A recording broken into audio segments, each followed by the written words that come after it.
इस वर्ष की मकर संक्रांति आपके लिए हो तिल लड्डू जैसी, मिले कामयाबी पतंग जैसी ऊंची। इसी कामना के साथ आप सभी को मकर संक्रांति की हार्दिक शुभकामनाएं। प्रिय भक्तजनों, मकर संक्रांति का पर्व 14 जनवरी को मनाया जा रहा है। इस दिन तिल का विशेष महत्व होता है। तो आज की इस वीडियो में मैं आपको मकर संक्रांति की कुछ कथाएं सुनाऊंगी, तो उन कथाओं को पूरा अवश्य सुनिए, आधा अधूरा ना छोड़िए। तो इस वीडियो को पूरा अवश्य देखें और प्रेम से लिखिए, सूर्य भगवान की जय हो। संक्रांति का मतलब है सूर्य का मकर राशि में प्रवेश। इस दिन लोग सूर्योदय के साथ ही स्नान करके पूजा आरंभ करते हैं। इसे खिचड़ी से भी जाना जाता है। देश के विभिन्न हिस्सों में लोग इसे विभिन्न नामों से भी जानते हैं। लोग इस त्योहार को बड़े धूमधाम से मनाते हैं। इसलिए मकर संक्रांति के इस शुभ मौके पर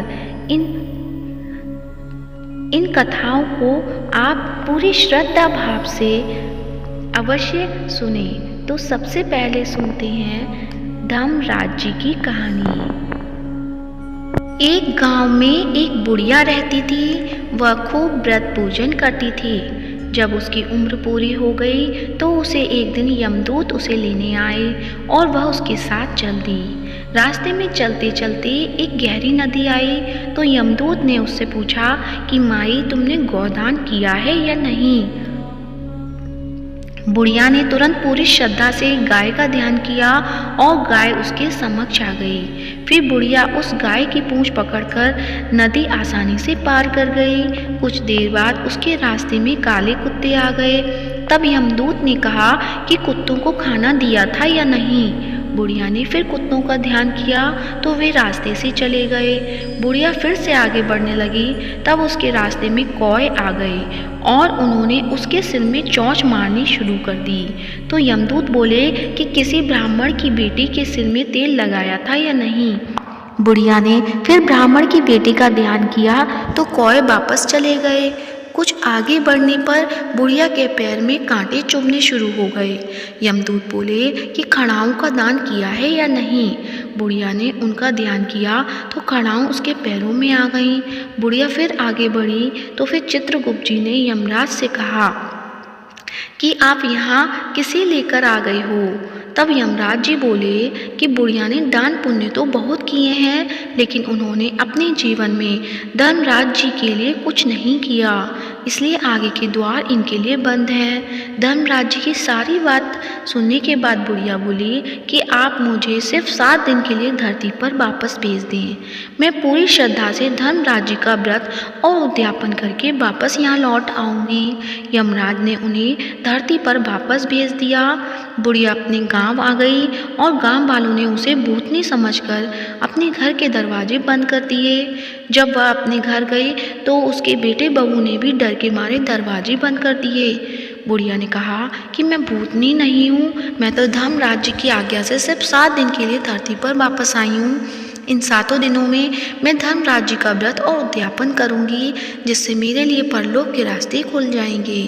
बुढ़िया की बातें सुनकर बहू बेटे उनके लिए पूजा की सामग्री ले आए। लेकिन जब बुढ़िया कहानी कहती है तब वह हुंकारा नहीं भरते, जिससे बुढ़िया बाद में अपनी पड़ोसन को कहानी सुनाती है और वह हुंकारा भरती है। इस तरह से 7 दिन धर्मराज जी की विधि विधान, व्रत, पूजा और उद्यापन करने के बाद धर्मराज जी बुढ़िया को लेने के लिए विमान भेजते हैं। स्वर्ग से आए विमान को देखकर उसके बहू बेटों के साथ सारे गाँव वाले भी स्वर्ग जाने को तैयार हो गए। बुढ़िया ने कहा कि तुम कहाँ तैयार हो रहे हो?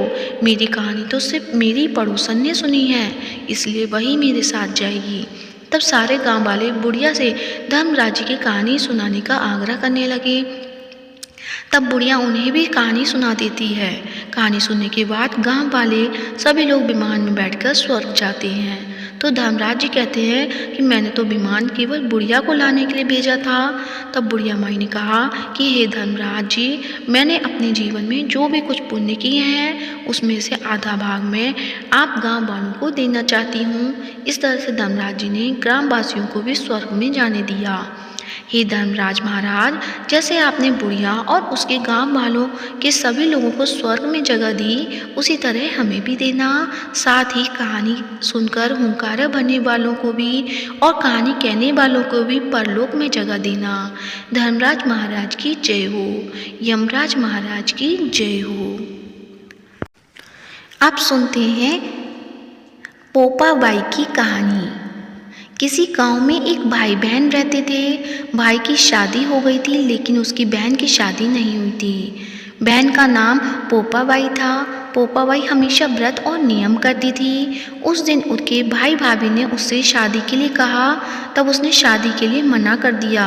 उसने अपने भाई भाभी से कहा, मेरे रहने के लिए गांव के बाहर एक झोंपड़ी बनवा दो, मैं उसी में रहकर अपना जीवन व्यतीत कर लूँगी। और उसके बाद उसने गांव के सभी लोगों से कहा कि हे गांव वालों, आप लोग अपने अपने गाय बछड़े को मेरे झोपड़ी के पास घास चरने के लिए छोड़ दिया करो। मैं सभी के गाय बछड़ों की देखभाल किया करूँगी। जो भी बचा कुचा खाना हो वह भेज देना, मैं वही खाकर रहूँगी। इसी तरह बहुत दिन बीत गए। एक दिन उस देश का राजा शिकार खेलने जंगल में को जा रहा था कि उसकी नज़र गांव के बाहर बनी पोपाबाई की झोपड़ी पर पड़ी। राजा झोपड़ी के पास जाकर आवाज़ लगाने लगा, यहाँ कौन रहता है? जब कोई भी उत्तर नहीं मिला तो झोपड़ी के दरवाजे को खटखटाने लगा। खटखटाने की आवाज़ सुनकर पोपाबाई ने अंदर से ही पूछा, बाहर कौन है? बार बार दरवाज़ा क्यों खटखटा रहे हो? क्या काम है? तब राजा ने उत्तर दिया कि मैं इस देश का राजा हूँ, मैं तुम्हारे साथ विवाह करना चाहता हूँ। पोपाबाई ने कहा, अपने महल को लौट जाओ, मैं पराये पुरुष का मुंह नहीं देखती। लेकिन राजा ने उसकी बात पर ध्यान नहीं दिया और बलपूर्वक पोपाबाई को उठा अपने घोड़े पर बैठाकर महल की ओर चल पड़ा। पोपाबाई ने राजा को शाप दिया कि हे राजा, तेरा राजपाट सब नष्ट हो जाएगा। महल में पहुंचकर राजा ने अपनी रानियों से सारी बात बताई। पूरी बात सुनकर रानियों ने राजा से अनुरोध किया कि पोपाबाई को सही सलामत उसकी झोपड़ी में छोड़ आए। रानियों के कहे अनुसार राजा पोपाबाई को उसकी झोपड़ी पर छोड़ने चल पड़ा। रास्ते में पाप की नदी आई जिसमें राजा डूब गया।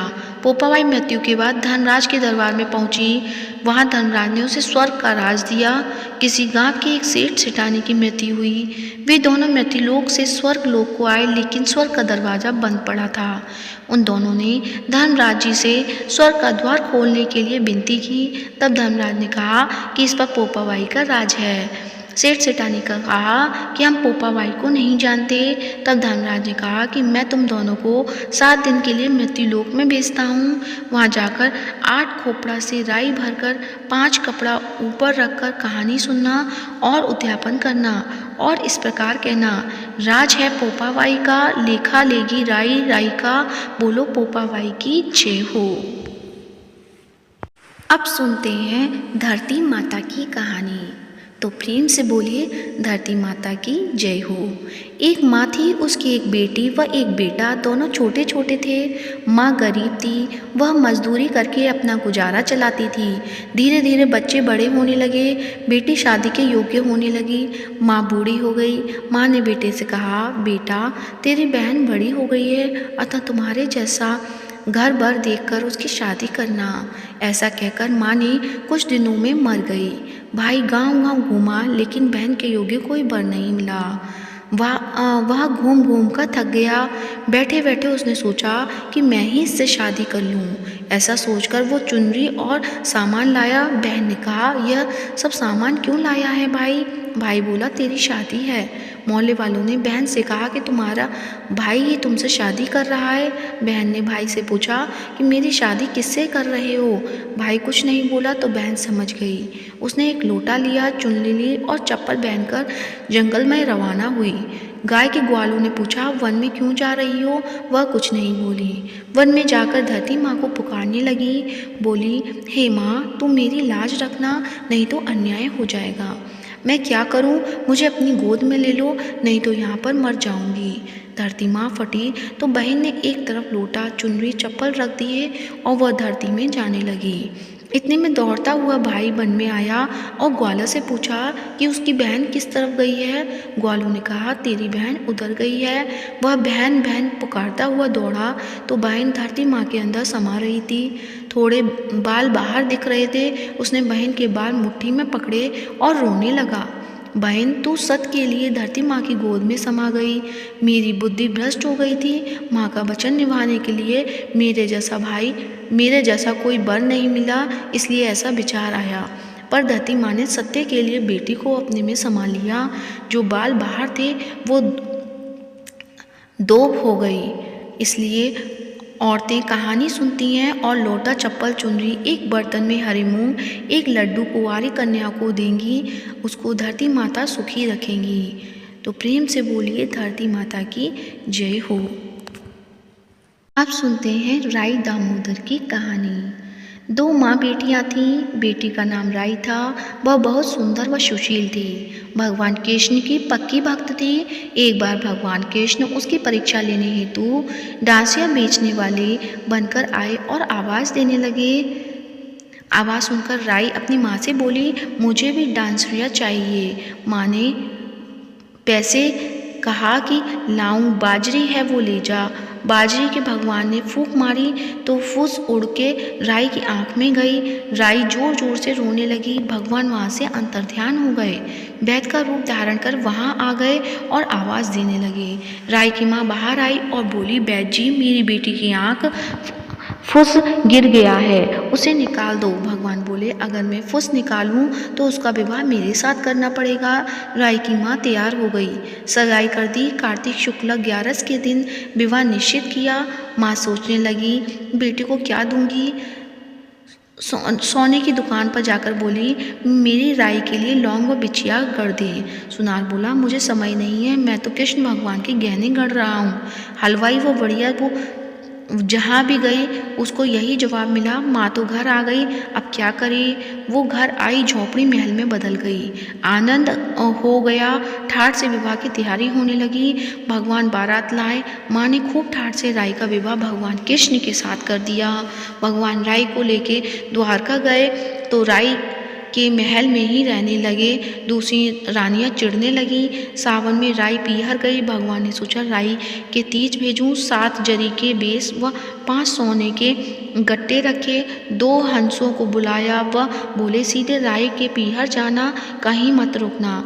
राधा रुक्मणी को पता चला तो उन्होंने हंसों को अपने महल में बुला के कहा, थोड़े मोती चुग लो। हंस आ गए, मोती चुगने लगे। राधा रुक्मणी ने सारा सामान निकाल उसमें फटे पुराने कपड़े और 5 कांटे बांध दिए। पोटली हंसों को दे दी। हंस सामान लेके राई के पास गए। राई खुशी से नाचने लगी। जैसे ही पोटली खोली, 5 अंगुलियों में 5 कांटे चुभ गए। राई दुखी हुई। सावन खत्म हुआ तो भगवान लेने आए।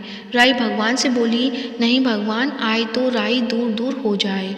भगवान ने सोचा, कोई बात नहीं। राई फिर भी नहीं बोले। इतने पर भी राई भगवान को अपने महल में ही जिमाती, भोजन में दही जरूर देती।